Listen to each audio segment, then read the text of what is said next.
Hello knitters, join me today for some cozy holiday knitting and other festive preparations. I'm Helen of Curious Handmade, and now we are into the month of November. I feel like we can officially talk about preparing for the holidays and gift knitting. The first thing that I have to show you today is very exciting because it is a real life finished object. I just finished knitting my Simply Curious socks. These are knit in Amble by the Fibre Company, and it is such a lovely yarn. I have some squishy leftovers here. This is what I had left over in the skein, and the color is Buttermere. This blend is 70% wool, 20% alpaca, and 10% recycled nylon. So I think the alpaca gives it a very cozy, soft feel. I've even blocked this pair. They are going to be a gift for my mum for Christmas. I'm really pleased with them. If you'd like to knit a pair of these, I have a free pattern available on my website, the Simply Curious Socks. You just sign up to the workshop on my website and we'll get the pattern for free. They're just my favorite vanilla sock pattern. I really like the twisted rib cuff, heel flap and gusset construction, and then just a regular wedge toe. So they're really straightforward to knit, and I hope you enjoy that free pattern. So now I've finished those ones, I've picked up another work in progress, another whip from my little pile, and now I'm working on my Cyril socks, which is a pattern by Danny George from Little Bobbins. And so I've knit one sock and am now have just turned the heel and am now working on the gusset for the second pair. This yarn is gorgeous yarn I purchased in the UK from Nathan of Twisted Finch. He seems to be on hiatus at the moment. I'm really hoping that he comes back to Instagram and dyeing. There's a post from, I don't know, over a year ago now was his latest post on Instagram where he said he was a bit busy and overwhelmed. So hopefully he will come back because I absolutely love his photography and aesthetic. This yarn is just so beautiful. That little white patch is just the end. It's just such a gorgeous chestnut color, so beautiful. Just reminds me of fall or autumn in the UK, and seeing the conkers fall from the trees. So I am knitting these Cyril socks, which was Danny's very first pattern she published, and I volunteered as a test knitter. I think that was back in 2016, maybe longer. I can't quite remember, but anyway, I am a terrible test knitter, but am enjoying the pattern very much. And yeah, looking forward to finishing these for my dad for a Christmas present, so I can give both my parents some socks. They are very knit worthy and really appreciate hand knit socks, so I really enjoy knitting for them. I think I'll aim to finish these this week, give myself a little deadline. I have lots of sport and appointments to take the girls to, as well as maybe some time relaxing in the evening. Goodness me, whether that actually happens or not, but hopefully. So I think I'll be able to finish them this week. Another pattern I've been looking at, which is one of my very favorite holiday patterns.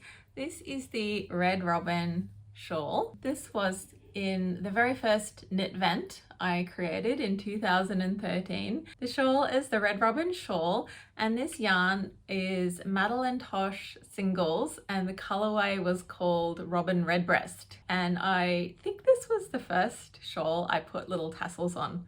So I think the singles yarn makes them very light and particularly jaunty. So yeah, really love this little design. This was just a one skein shawlette, and you can easily make it bigger in any of the sections. Just do more stockinette in the body, more of this lovely textured pattern, or a wider border. So I am thinking about finding a really special single skein in my stash and knitting up one of these. From memory, when I knit and designed it, I was able to knit this up in just a couple of days. It's really, really simple to knit.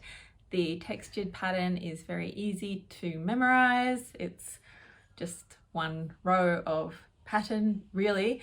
And so yeah, so I think I'd quite like to revisit this one and knit one of these for a gift. The other thing I'm looking at and thinking about for some gifts is not a knitting project, but a sewing project. And a while ago on Instagram, I started following Lisa Matlock. I think her Instagram account is Forage by Lisa Matlock. I'll put a note in. That's her little logo. And she is a bit of a fabric collector and also a big fan of Paris flea markets. And so earlier in the year, she set up a subscription for just little packages of beautiful vintage French textiles. So there's just some lovely small pieces of fabric in the latest bundle. So I think it's once a month for 6 months I signed up for. Particularly love this one. Love my blousey blooms.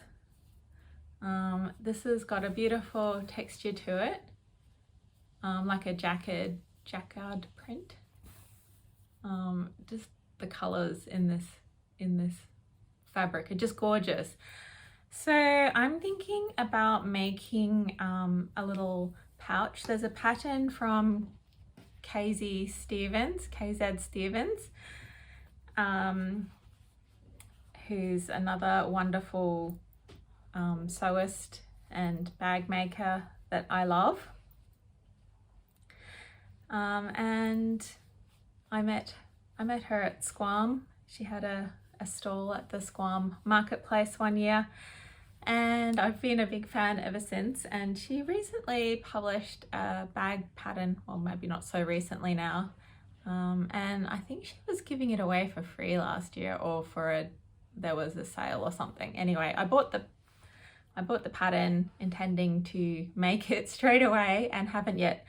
So I'm thinking about using some of this special fabric for a little pouch. It's so lovely. This lace is really intriguing.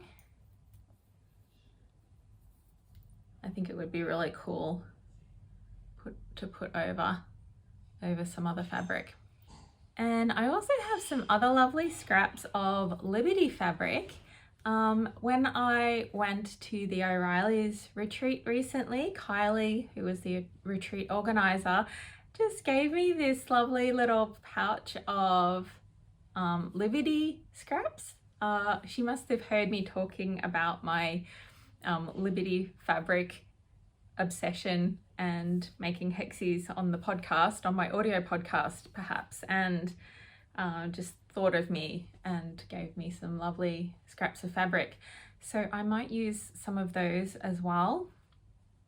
I'm not sure if they'll really go with the French vintage. It might be a little bit of a senseless mixing of patterns, but yeah, maybe in two separate pouches. But yeah, I'm so excited to have these to play with as well. So as well as some lovely knitting, I'll have some sewing in my near future. I also have a big box of lavender, dried lavender for sachets as well, so I could make some of those for gifts too. I did have ideas of helping Sophie have an Etsy store selling lavender sachets. She was casting around for ideas of things she could sell on Etsy at one point, and I made some sachets and she did not. So So we still have a lot of lavender in the stores. And apart from that gift making, I was also thinking about some festive baking, and I was talking to my dear friend Amanda about this, and she has sent me a recipe for gingerbread that I wanted to share with you. So I'm going to share that on the blog, and I'm going to do a practice run of making these gingerbread biscuits this week, because I remembered from doing Vlogmas last year that we were searching for ground ginger to buy like the week before Christmas and could not get any spices in the supermarket. Eventually found some in an organic supermarket, probably cost 5 times as much as normal, but it was organic. And so this year I'm going to prepare a little bit earlier and get organized, and also do a practice run for the gingerbread. Amanda said this recipe is really good for making gingerbread houses as well as cookies. So I think on the weekend I'll hopefully get one or both of the girls to help me with that little baking activity. So I hope this has got you in the gift knitting and festive spirit. I have Knit Vent available still at the early bird price just until this Thursday, when the first pattern will be revealed. And so I hope you'll join us for that fun holiday event that's become a bit of a curious handmade tradition. Thanks for joining me for a little chat today. Happy knitting, and I'll talk to you soon.